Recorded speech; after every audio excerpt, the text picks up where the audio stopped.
Assalamualaikum warahmatullahi wabarakatuh. Innal hamdalillah nahmaduhu wa nasta'inuhu wa nastaghfiruh wa na'udzu billahi min shururi anfusina wa min sayyiati a'malina. May yahdihillahu fala mudilla lahu wa may yudlil fala hadiya lahu. Ashhadu an la ilaha illallah wa ashhadu anna Muhammadan 'abduhu wa rasuluh. Allahumma salli ala Muhammad wa ala ali Muhammad kama sallaita ala Ibrahim wa ala ali Ibrahim innaka Hamidun Majid. Wa barik ala Muhammad wa ala ali Muhammad kama barakta ala Ibrahim wa ala ali Ibrahim innaka Hamidun Majid. Allahumma la sahla illa ma ja'altahu sahla wa anta taj'alul ma idza syi'ta sahla. Amma ba'd. Assalamualaikum. InsyaAllah ni kali pertama saya sampai surau ni lah. Sebelum saya mulakan pengajian kita tentang pengenalan fiqh ataupun fiqh, pengenalan fiqh, dan kita akan masuk fiqh taharah. Kita akan maklumkan, saya akan menggunakan kitab Al-Fiqh Al-Manhaji. Kalau tuan-tuan pernah dengar Al-Fiqh Al-Manhaji ala madhab Al-Syafi'i. Ni kitab fiqh mazhab Syafi'i. Dan banyak terjemahan dia ni. Terjemahan yang saya bawa adalah Pustaka Salam. Terjemahan daripada Jabatan Mufti Negeri Sembilan pun ada, tuan-tuan boleh dapatkan. Daripada Jakim pun ada. Daripada Allahumma salli ala Muhammad, daripada Dr. Zulkifli sendiri pun ada. Zulkifli Al-Bakri. Tuan-tuan boleh dapatkan lah. Dan saya sukalah kalau ambil Pustaka Salam sebab dia buat nipih-nipih. Kalau macam lain dia bawa tebal-tebal macam tu, susah sikit nak bawa. Kalau ni nipih-nipih senang. Dalam ni dia ada 8 jilid. Kalau Pustaka Salam, kalau macam yang lain ada 4 jilid. Tebal-tebal lah. Jilid 1 ni kita akan hanya terkandung tentang bersuci dan solat. Fiqh taharah dengan fiqh solat. Untuk jilid 2 tentang zakat, puasa dan haji. Yang tu akan kita masuk dekat surau lain. Ada dia minta untuk mulakan dengan fiqh zakat dulu. Dan alhamdulillah dah habis fiqh zakat, sekarang masuk puasa lah. Alhamdulillah, insya-Allah kita akan tengok apa tu fiqh. Kita selalu dengar dalam agama ni, dalam Islam ni kita dengar banyak ilmu. Ada ilmu usuluddin, ada ilmu fiqh, ada ilmu akidah, ada ilmu hadis, ada ilmu Al-Quran, tafsir. Yang tu macam mana? Apa beza dia? Kita tak mau cerita yang tentang ilmu-ilmu lain. Secara asas insya-Allah kita akan sekali lalu, tapi secara mendalam mungkin tuan-tuan kena cari guru lain lah untuk subjek akidah, tasawuf, Al-Quran, tafsir ataupun ulum hadis. Saya kuranglah kemahiran dalam bab tu. Saya tak ada kurang kemahiran. Saya pun tahu sikit-sikit, belajar sikit-sikit, tak mendalam. Dan pengkhususan saya insya-Allah dalam bidang fiqh. Apa itu fiqh? Fiqh ini adalah satu gagasan ilmu atau gugusan ilmu yang membahaskan tentang hukum hakam.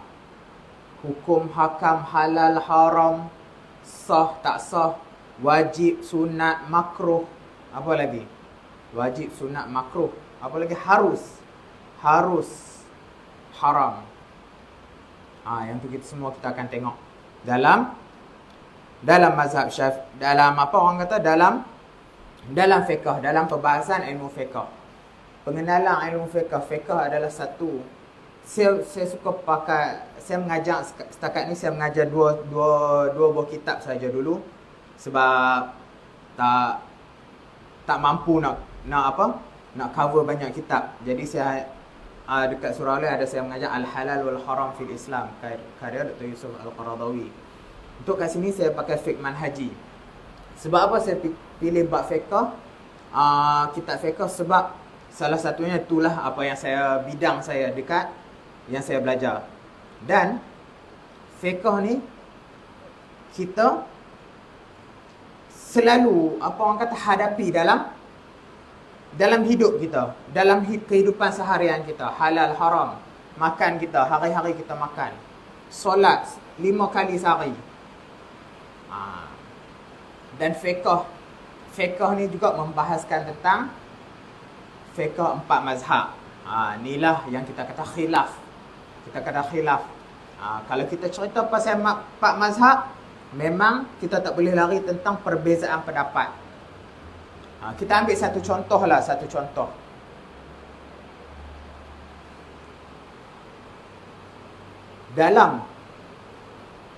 Dalam mazhab Syafi'i, kita ambil wuduk, basuh kepala, dia kata sebahagian daripada kepala.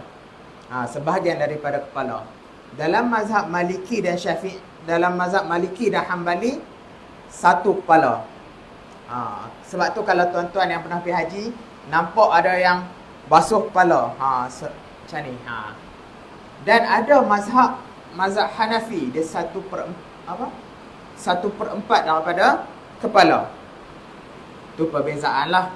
Kita mazhab Syafi'i sebahagian daripada kepala. Sebahagian sikit lah. Ambil lah sebahagian banyak mana pun. Tu cara kalau kita bahas bab perbezaan pendapat. Banyak benda. Kalau kita kata sah tak sah. Bab makanan, kalau kita kata halal dan haram. Mazhab Maliki, kita tak payah kata mazhab Maliki, kita ambil mazhab Syafi'i. Makan tupai dalam mazhab Syafi'i sendiri ada 2 pendapat. Dalam mazhab Syafi'i sendiri ada 2 pendapat. Ada yang kata boleh, ada yang kata tak boleh. Ni bila jadi macam ni, kita jadi tak tahu nak pilih. Nak pilih boleh ke nak pilih tak boleh. Jadi ulama' adakan satu kaedah, yang terbaik adalah keluar daripada khilaf. Kalau macam mana kaedah kita nak keluar daripada khilaf tu? Cara kita nak keluar daripada khilaf, bila depan kita ada 2 masalah, kita jangan buat benda tu. Tu maksud keluar daripada khilaf. Nak boleh makan tupai ke tak boleh makan tupai? Boleh ke tak boleh, boleh ke tak boleh? Tak payah makan. Kita makanlah lembu ke apa ke. Memang pasti. Tu cara kita keluar daripada khilaf. Kita jangan buat benda tu. Macam kita ambil contoh dalam perbankan, ASB. ASB kalau tuan-tuan tahu memang khilaf. Ada yang kata haram, ada yang kata harus. Tapi Jabatan Mufti Negeri Sembilan mengharuskan ambil ASB. Jadi tak ada masalah tu. Kita boleh terus ambil pendapat mufti. Sebab apa? Hukmul hakim yarfa'u khilaf. Hukum pemerintah ataupun hukum seorang mufti, hukum hakim tu mengangkat perbezaan. Kita ikut apa yang mufti putuskan. Selesai. Macam tu. Tu fiqh. Kita berapa orang kata? Ta'amul ma'al khilaf tu macam mana? Menghadapi khilaf tu. Kita berhadapan dengan khilaf. Kalau kita belajar kitab fiqh secara mendalam. Ini kalau saya minta maaf lah kalau memang ada bahasa-bahasa utara sikit ni. Sebab saya memang asal Penang. Minta maaf kalau tak faham, boleh bagi tahu saya. Saya akan cuba slowkan sikit lah utara tu. Saya kalau dengar orang tua saya dengan sebaya ni, saya tak reti nak cakap KL lah. Kalau dengan saya kat sekolah dengan budak-budak terpaksa cakap KL, nanti penat depa nak faham kan. Insya-Allah. Baik, kita akan tengok makna fiqh. Makna fiqh, al-fiqh adalah dari segi bahasa adalah faham. Fiqh maksud faham. Sebab tu dalam tuan-tuan kita sedia maklum, ada satu doa Nabi Muhammad doa kepada Ibnu Abbas, Allahumma faqihhu fid din wa 'allimhu ta'wil. Ya Allah, fahamkanlah dia tentang agama dan mahirkanlah dia dengan takwil, dengan Al-Quran, pemahaman Al-Quran tu. Tu doa kepada Nabi Muhammad kepada Ibnu Abbas. Dan kita boleh ambil doa tu untuk doa pada kita, doa pada anak-anak kita. Kalau contoh kita nak doa kepada anak-anak kita, anak lelaki samalah. Allahumma faqihhu fid din wa 'allimhu ta'wil. Hu tu untuk lelaki. Kalau anak perempuan, Allahumma faqihha fid din wa 'allimha ta'wil. Kalau untuk anak perempuan, anak lelaki, ramai kan? Kalau ramai, Allahumma faqihhum fid din wa 'allimhum ta'wil. Yang paling senang kalau jadi imam, Allahumma faqihna fid din wa 'allimna ta'wil. Yang tu paling senang lah. Ya Allah, pandaikanlah, fahamkanlah kami tentang agama dan mahirkanlah kami dengan Al-Quran. Tu. Kemudian kita tengok secara ringkas fiqh ni. Okey. Ta'rif fiqh daripada segi istilah adalah semua hukum-hukum syarak yang kita ketahui berdasarkan dalil-dalil Al-Quran. Hukum-hukum syarak yang kita kata tadi, halal, haram, harus. Kita akan tengok macam mana contoh dia. Contoh wajib. Wajib kita tahu. Kita akan tengok satu-satu. Okey, insya-Allah wajib. Kita akan tengok wajib. Di sisi mazhab Syafi'i, wajib dan fardu adalah sama. Wajib dan fardu adalah benda sama. Kalau kita kata solat wajib, solat apa? Solat Zuhur. Kalau kita kata solat Zuhur, Asar, Maghrib, Isyak, Subuh. Kalau kita kata solat fardu, sama juga. Tak ada beza. Tapi wajib dalam masalah haji lain. Wajib haji, fardu haji. Yang tu kita akan bincanglah insya-Allah kalau ada rezeki tentang bila masuk bab haji, kita akan bincang dengan lebih mendalam lah bab haji.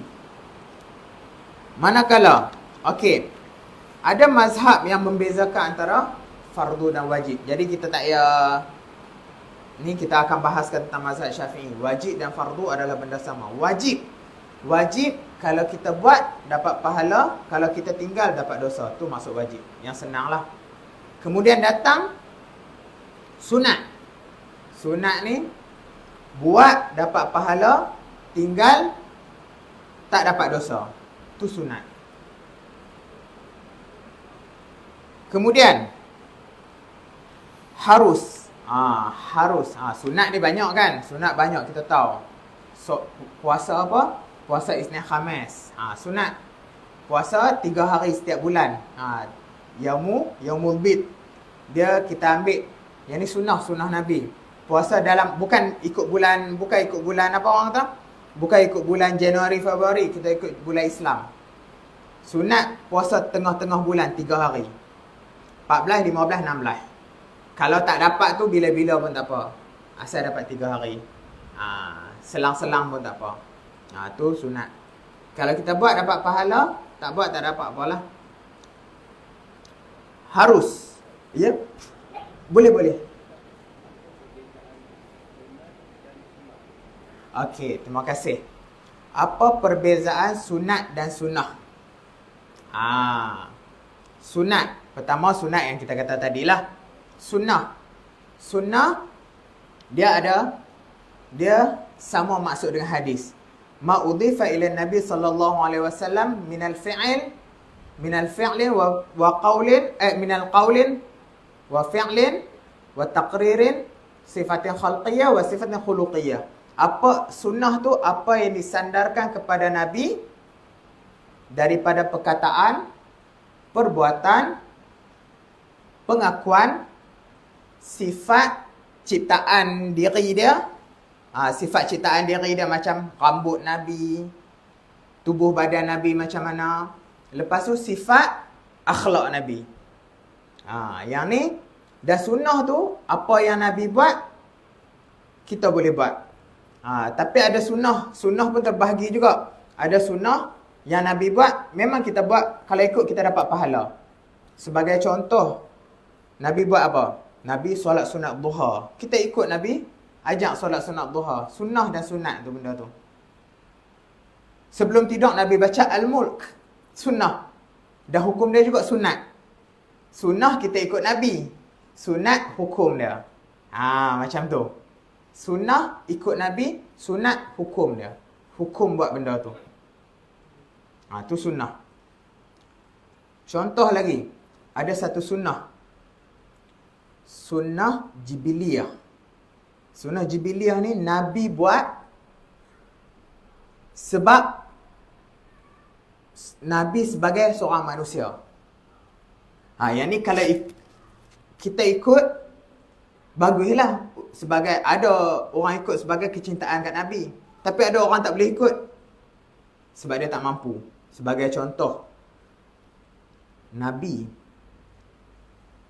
Muhammad, kalau tuan-tuan baca kitab Syama'il Muhammadiyah, kitab hadis Syama'il Muhammadiyah, Nabi Muhammad masa tu Nabi Muhammad kata cicahan terbaik adalah cuka. Cicah roti dengan cuka. Sebagai contoh lah, tu cuka. Pasal apa Nabi Muhammad kata macam tu? Sebab masa tu, zaman tu memang cicah cuka. Kita nak ikut-ikut lah. Ada orang dia jenis cicah kuadal. Adakah kalau dia tak cicah cuka tu dia tak sayang Nabi? Tak. Ada Nabi Muhammad suka makan buah labu. Tapi ada orang tak mau, tak boleh nak makan labu tu. Ada Nabi Muhammad makan kambing. Berapa ramai tak suka kambing? Adakah dia berdosa sebab tak ikut sunnah Nabi? Tak.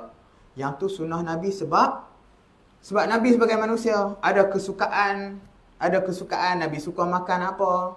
Minum susu. Sebab tu ni sunnah ni ada yang Nabi buat sebagai seorang manusia, ada yang Nabi buat nak tunjukkan benda tu boleh diikut sebagai ibadat. Dan contoh sunnah lain yang apa, yang contoh sebagai Nabi orang Arab. Nabi orang Arab, pakaian orang Arab macam mana? Jubah, sorban. Sunnah Nabi ke tu? Nabi Muhammad pakai sebab dia asal daripada Arab. Abu Jahal pun pakai macam tu. Orang kafir pun pakai macam tu sebab pakaian orang Arab. Tapi kalau kita nak pakai jubah, tak salah. Sebab kita pakai jubah nak zahirkan kecintaan kita kat Nabi. Bukan kita nak ikut Abu Jahal. Tak ada masalah. Itu sunnah. Itu masuk sunnah lah. Ada juga sunnah yang kita kata tadi pengakuan. Takrir ni pengakuan. Tapi sebenarnya saya lebih suka guna perkataan apa yang didiamkan oleh Nabi. Macam mana contoh? Ada satu ketika Nabi dengan Khalid Al-Walid. Tuan-tuan pernah dengar nama Khalid Al-Walid, seorang panglima perang. Ada satu hari dia duduk dekat padang pasir. Saya tak pasti pagi ke malam ke tengah hari, saya tak pasti. Khalid Al-Walid tangkap Dog. Dog tu apa? Biawak padang pasir. Biawak padang pasir tu, dia hidup dekat padang pasir lah satu alam. Dan dia makan sayur. Dia makan sayur. Dia tak makanlah benda-benda tak elok. Dia tak makan tai, dia tak makan apa, dia tak makan. Dia makan benda yang sayur lah. Daun-daun. Lepas tu, Khalid Al-Walid tangkap dia, masuk, dia makan. Dia ajak Nabi makan. Nabi tak larang dia makan. Bila ajak Nabi makan, Nabi kata, aku kat tempat aku ni, lebih kurang Nabi kata maksud dia, aku kat tempat aku, kami tak makan benda tu, aku rasa geli. Aku rasa geli. Tapi salah tak Khalid Al-Walid makan? Tak salah. Sebab kalau salah, Nabi akan tegur masa tu juga tak boleh. Sebab Nabi tak akan diamkan benda yang tak boleh. Kalau orang buat salah, Nabi direct kata benda ni tak boleh. Sebab tu sahabat-sahabat Nabi, kalau buat salah, Nabi terus tegur. Nabi tak akan diamkan benda yang salah. Tapi bila sahabat-sahabat buat satu benda, Nabi tak tegur, jadi maksud benda tu harus ataupun boleh. Tu. Sebagai contoh lah. Tu sunnah.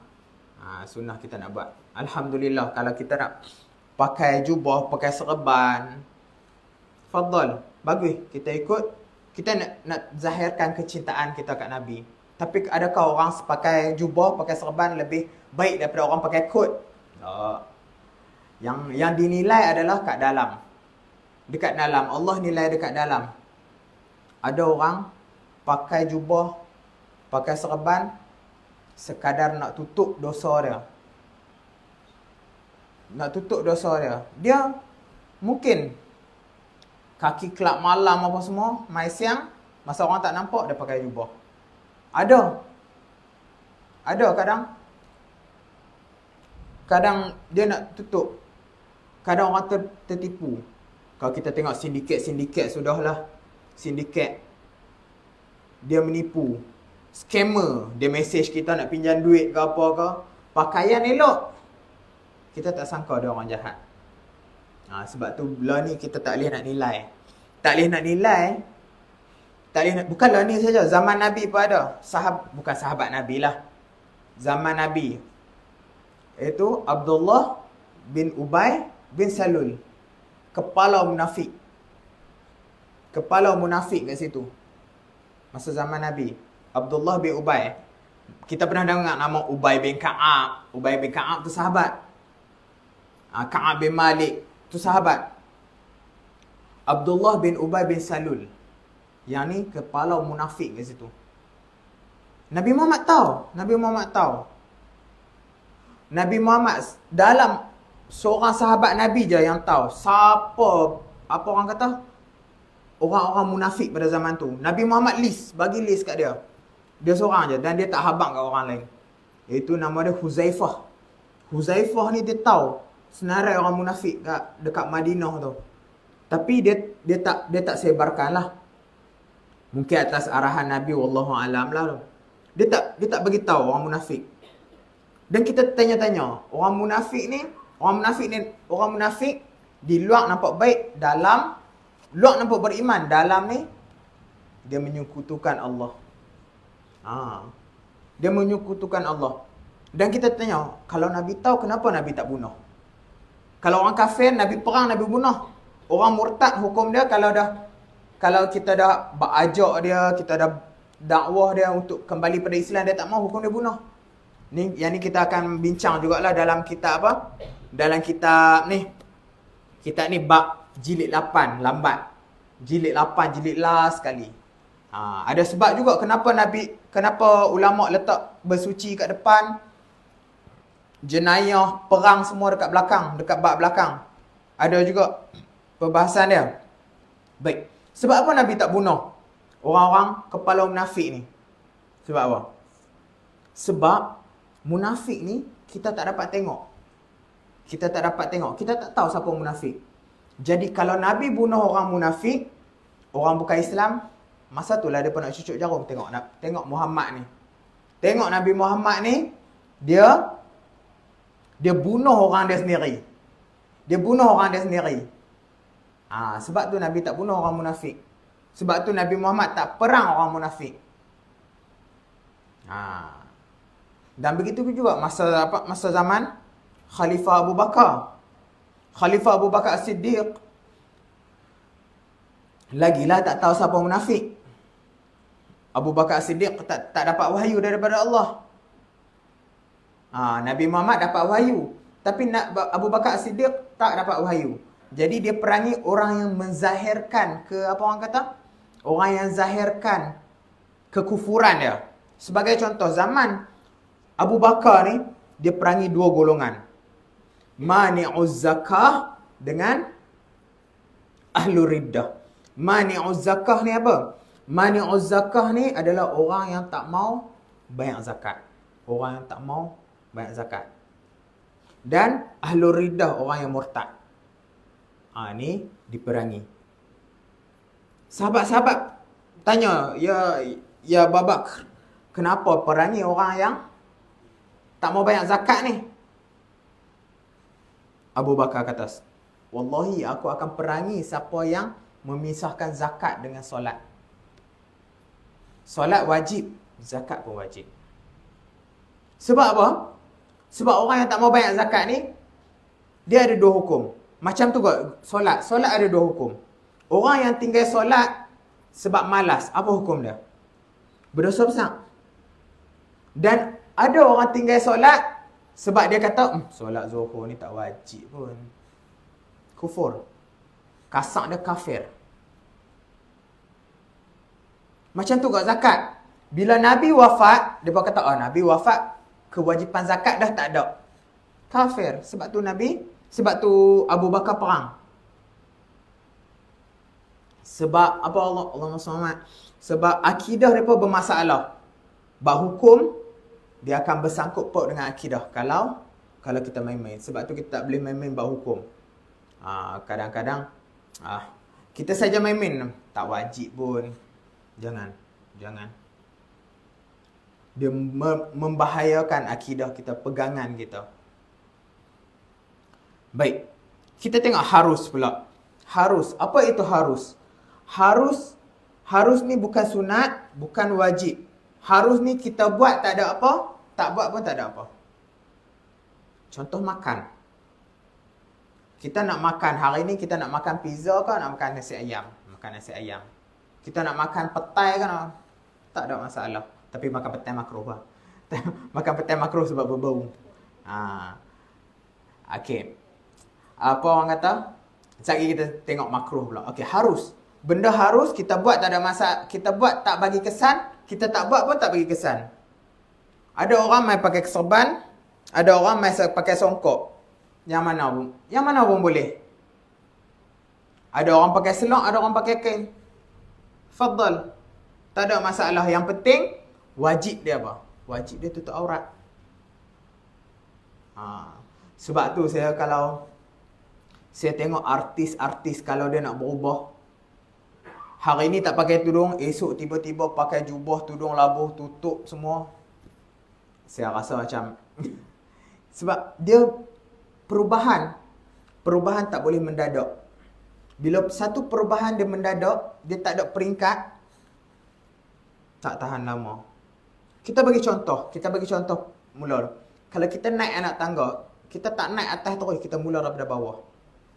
Ni daripada segi akal kita. Dari segi agama pun sama. Sebab tu orang nak hijrah, cukuplah dia pakai baju tutup aurat. Baju, contoh perempuan bagi t-shirt longgang, lengan panjang, cukup mah. Pakai tudung, cukup. Lepas tu bila dah lama, dia tingkat lagi. Sebab iman kita berbolak-balik. Saya bagi contoh yang berperingkat. Pengharaman arak berperingkat. Sebab apa? Kalau tiba-tiba Allah kata arak ni haram, apa ramai nak ikut Islam? Sebab budaya arak masa tu memang kat rumah memang minum arak. Adalah sahabat-sahabat Nabi, contoh Abu Bakar memang tak minum arak. Walaupun sebelum Islam. Masa tu kalau dia hari-hari minum arak, tiba-tiba Islam mai haram arak. Apa dia buat? Tak mau ikut. Jiwa memberontak, paksa. Kita suka yang dipujuk-pujuk. Kita jiwa manusia, kita suka jiwa yang dipujuk. Jiwa yang apa orang kata suka akan kelunakan benda tu. Pengharaman arak mula-mula Allah kata dalam Quran, sungguhnya arak ni benda yang kotor, benda yang tak elok. Yang tu dulu. Dan kalau kita tahu dekat Mekah, Allah masa tu hukum solat jadi masa bila? Masa kat Madinah. Dekat Mekah masa tu lebih fokus kepada kepercayaan, kepada akidah kita, beriman kepada Allah. Tapi bila dekat Madinah, masa tu lah hukum solat, puasa. Perang Badar pun masa dekat Madinah. Perang pertama. Sebab apa? Dekat Mekah tu tak kuat lagi. Bila tiba-tiba mai arak haram, lagi tak ada apalah. Tak ada siapa nak ikut. Jadi pengharaman arak mula-mula Allah terang. Allah terang arak ni tak elok. Yang kedua, lepas tu peringkat kedua, Allah kata wala taqrabus solah wa antum sukara. Jangan kamu menghampiri solat ketika kamu mabuk. Masa semayang je jangan mabuk. Masa lain mabuk lah. Tengok peringkat. Tu orang kata kalau kita nak berdakwah tu hikmah dia, peringkat. Kita tak boleh paksa. Kita tak boleh paksa orang. Paksa tu bukan hikmah. Hikmah kita kena berlembut. Kita kena berlembut. Kita tak boleh kutuk apa agama hang ni. Bukan. Kita dilarang caci maki apa? Agama lain. Kita kutuk agama hang ni tak betul. Agama hang tak betul, tak boleh. Allah larang dalam Quran. Sebab apa? Kalau kita kutuk agama mereka, mereka akan kutuk agama kita. Mereka akan hina agama kita. Tanpa ada ilmu pun. Mereka tak ada ilmu pasal agama kita. Mereka akan kutuk, akan hina. Sebab tu kita tak boleh hina. Kita dilarang menghina agama lain. Ya, agama dia tak betul. Kalau tuan-tuan, saya dulu belajar comparative religion. Kita belajar agama Hindu, agama Kristian. Agama Kristian, Trinity. Ada 3, tapi 1. Pening kepala kita. Dia kata 3 Tuhan, tapi 1. Mereka bagi contoh 3 daun. 1 daun yang ada 3 cabang tu. Itulah. Tu 1 ke 3? Pening kepala kita. Mereka tak boleh jawab. Ada soalan-soalan yang pada marah bila kita tanya. Lepas tu dengan agama Hindunya. Kalau banjir, Tuhan mereka turun kat bawah jadi ikan mas. Macam-macam. Dengar lawak benda tu. Tapi kalau kita Alhamdulillah lah saya belajar tu dengan orang Islam semua gelak lah benda tu. Tapi kalau ada kawan-kawan agama Hindu masa tu, tak boleh gelak. Sebab tu kepercayaan dia. Kita cuba tarik. Okey, yang peringkat kedua, jangan kamu hampiri solat kalau kamu mabuk. Peringkat kedua. Peringkat ketiga baru Allah haramkan terus. Masa Allah haramkan terus, masa tu sahabat-sahabat Nabi dah tinggal dah. Banyak dah tinggal. Bila nak solat, tinggal. Bila haram terus, masa tu juga dia tuang arak. Tolak botol arak. Sebab tu berperingkat. Perubahan manusia ni kena berperingkat. Kalau tak, mungkin ada orang yang istiqamah, Alhamdulillah lah. Tapi kalau kita tengok, kalau kita sendiri pun, kalau kita nak berubah, contohlah hari ni kita tak semayang, esok tu kita semayang. Bukan takat 5 waktu, sunat semua kita cover. Ada kot seminggu kita tahan. Penat. Tuan-tuan, kalau kita dapat pegang satu sunnah Nabi, kita amalkan seumur hidup kita. Tu lagi bagus daripada kita buat banyak sunnah, bertahan sebulan je. Kita pegang satu sunnah Nabi. Contoh, solat duha. Solat 2 rakaat. Pukul 9 pagi. Solat sunatul duha. Rakaat ini ada nilai 2 rakaat. Tak pun, solat sunat witir. Solat sunat witir tu sunnah. Tak payah tunggu bulan puasa. Kalau mazhab Hanafi wajib sunat witir. Dalam mazhab Hanafi solat sunat witir wajib. Solat 5 waktu fardu. Macam tu. Alhamdulillah mazhab Syafi'i tak wajib. Tak ada masalah benda tu. Solat sunat witir sunnah buat 3 rakaat. Witir masuk ganjil, number ganjil. 1 pun boleh dah. Tapi buatlah 3 dengan 2 salam. Buat sunnah kecil-kecil. Tak pun masa bawa kereta, kita buat satu sunnah Nabi. Baca kalimatan khafifatan fil lisan, thaqilatan fil mizan. Subhanallah wa bihamdi, subhanallahil azim. 2 kalimah yang ringan di lidah, berat di timbangan mizan.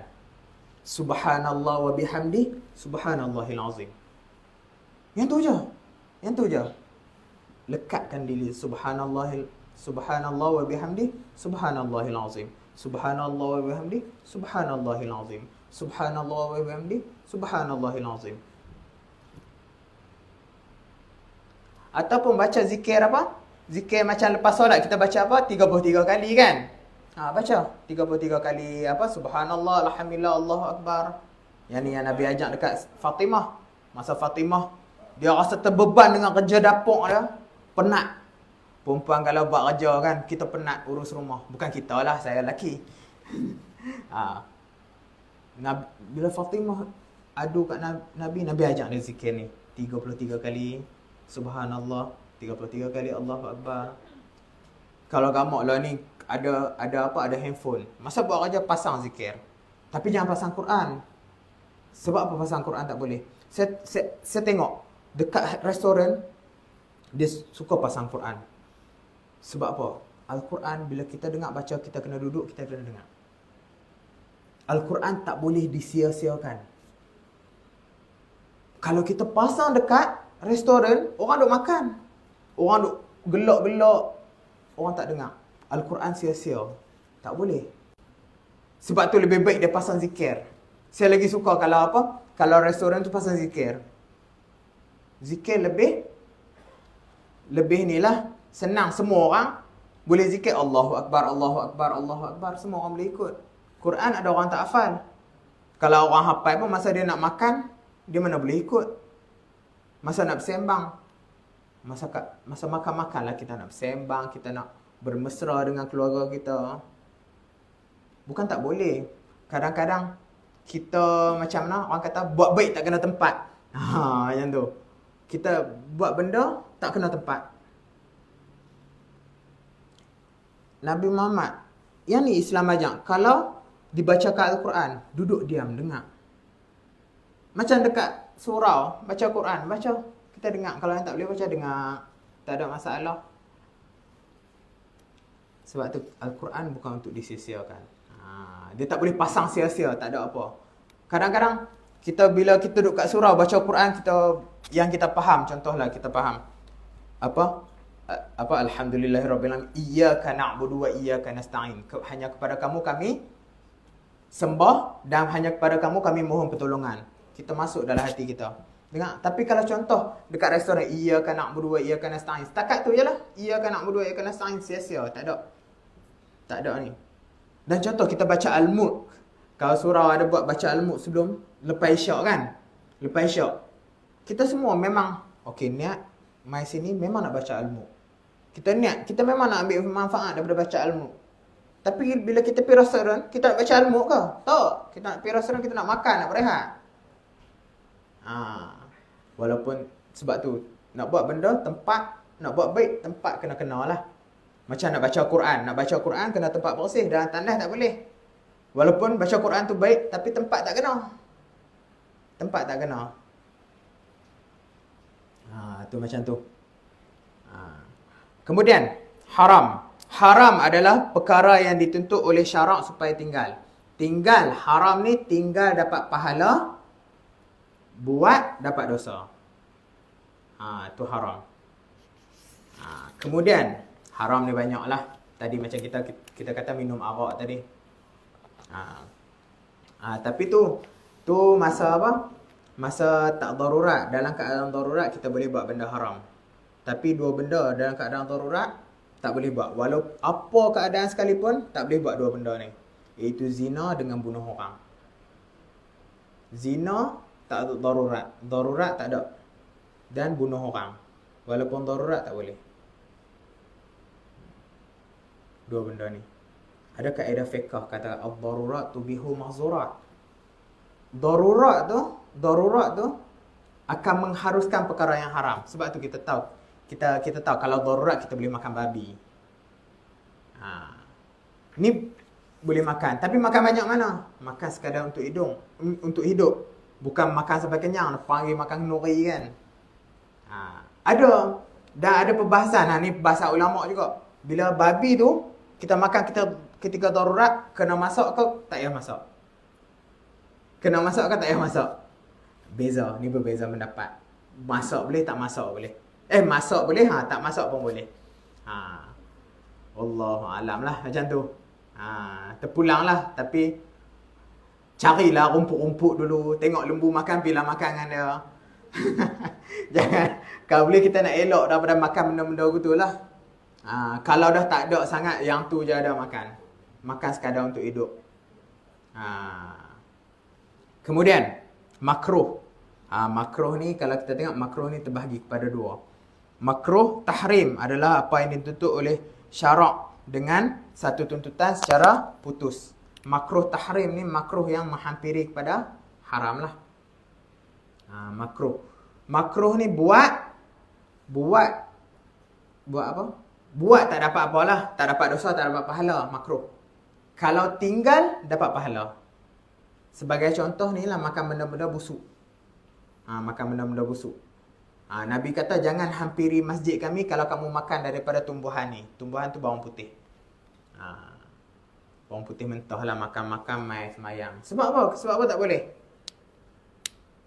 Makruh masa nak mai semayang. Sebab apa? Ganggu orang. Derian. Derian tu lagi sakan. Dia belahak apa sendawa tu sebarih bau.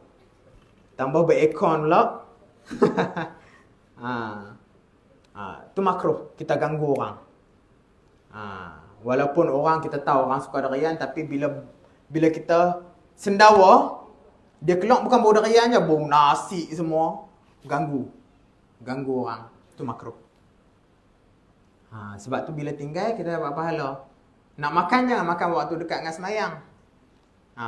Tapi lah ni senang. Kita ada berus gigi, ada ubat gigi. Kita gosok nah. Kalau makan benda-benda yang ni ataupun lepas makan petai ke apa, kemam lah gula-gula coklat hack sikit ke apa kan. Gula-gula mentos ke apa yang nak bagi hilang bau sikit. Tapi kalau tak main masjid, bukan waktu solat, tak ada masalah pun makannya. Siapa boleh tolak petai kan? Petai kalau ada kan. Makruh lah makan. Makruh tak berdosa. Tinggal dapat pahala. Tapi tinggal pun ada tempat dah. Masa nak semayang. Kalau kita duduk cuti, duduk kat rumah, makan petai, mana nak ganggu orang pun. Lainlah kalau kita kerja. Kerja berurusan dengan orang. Tu orang terganggu. Bila orang terganggu, makruh. Buat benda apa pun kalau orang terganggu, makruh. Baca Quran kuat, orang sebelah kita semayang, makruh. Sebab apa? Sebab ganggu dia nak solat. Baca pelan-pelan. Ni benda baik, buat tak kena tempat. Baik, dapat pahala. Kawan-kawan semayang kat sini, kita pergi ujung tu sikit, baca Quran. Tak ada masalah. Benda-benda tu banyak, tuan-tuan. Saya rasa macam 8-17 terlebih dah apa. Berapa? Allah 89 minit, saya minta maaf lah. Okey, insya-Allah. Ni tentang fiqh. Kita tak sempat masuk fiqh taharah lagi. Tentang bersuci. Kita baru masuk tentang pengenalan. Tak apa, insya-Allah. Ada rezeki kita jumpa lagi, kita akan masuk bersuci insya-Allah. Hukum bersuci. Kalau tuan-tuan nak beli, boleh beli.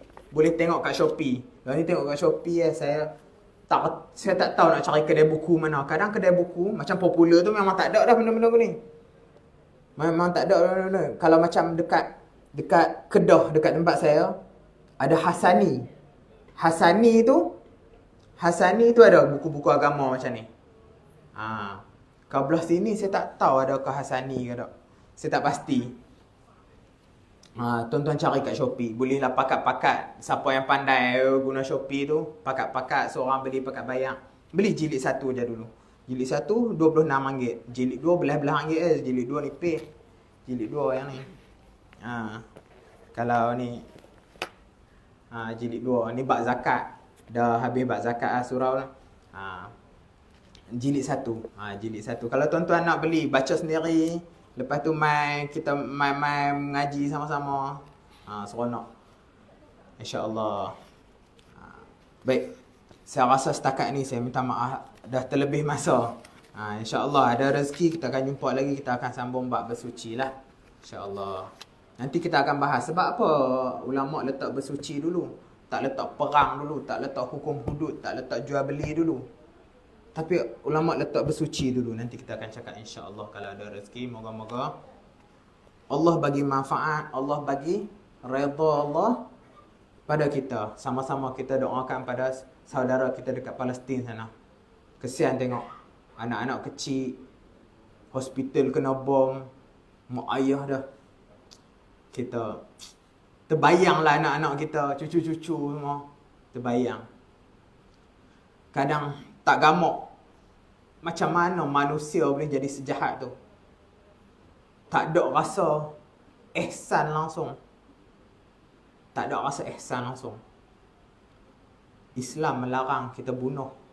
Kalau dalam perang, Islam larang kita bunuh wanita, orang tua, kanak-kanak, orang yang ada dalam rumah ibadat, orang yang ada dalam gereja, kita tak boleh bunuh.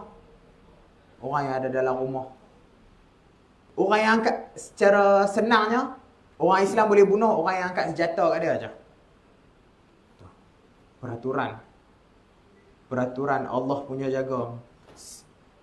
Walaupun dalam perang, sifat manusiawi kena ada dalam hati orang Islam. Walaupun kita fikir, oh budak ni Yahudi, nanti besar dia jadi macam mak pak dia. Tak. Islam tak bagi. Islam tak bagi. Moga-moga Allah bantu saudara kita kat sana. Kita nak perang, kita nak angkat senjata, kita tak mampu. Kita bagilah doa. Doa. Walaupun doa kita tak boleh, orang ustaz-ustaz baca Allah mansuril Islam wal muslimin wal mujahidin fi Palestin. Tak apa, tak ya Allah tolong orang Palestin ya Allah. Tolong orang Islam kat Palestin. Tolong ya Allah. Macam tu je. Moga-moga Allah bagi manfaat. Moga-moga Allah bagi syafaat pada kita semua insya-Allah. A'udzubillahi minasyaitonirrajim. Bismillahirrahmanirrahim. Allahumma faqihna fid din wa 'allimna ta'wil. Rabbana atina fid dunya hasanah wa fil akhirati hasanah wa qina adzabannar. Walhamdulillahirabbil alamin. Assalamualaikum warahmatullahi wabarakatuh.